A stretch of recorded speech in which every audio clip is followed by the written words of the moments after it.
Jésus, seul, unique et incontournable, prince de paix universelle.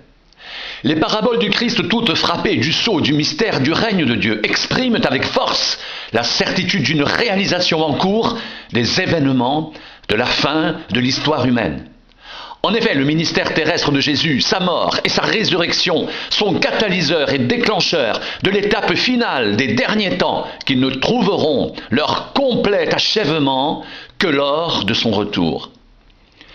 Jésus a enseigné en parabole, mais a également agi en parabole, multipliant et utilisant toutes les ressources du langage et de la communication humaine pour solliciter la conscience de ses auditeurs et stimuler leur foi concernant ces événements ultimes, les plus déterminants de toute l'histoire de l'humanité.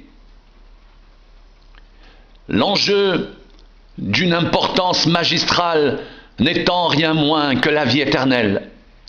Le défi, celui de passer de la mort, ténèbres du monde présent à la vie, admirable lumière divine.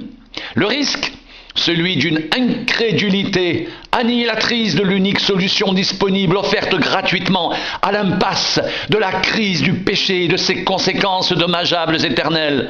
Dans son message en action, Jésus partage sa table avec les méprisés. Luc 19, 5. Les accueille dans sa maison. Luc 15, 1, 2. Les intègre dans le cercle de ses disciples. Marc 2, 14. Matthieu 10, 3. Guérison, délivrance, multiplication des pains et des poissons, lavage des pieds des disciples, la scène. Tout participe de la même thématique et converge vers une seule et unique réalité. C'est le temps messianique, le tournant du monde, le temps du pardon et de la réconciliation. Voici maintenant le temps favorable. Voici maintenant le jour du salut. 2 Corinthiens 6, 2. Jésus proclame alors par ses actes et toute sa vie, jusqu'au paroxysme de la mort sur la croix, le même message. Les derniers temps sont accomplis. Le temps de la grâce a commencé.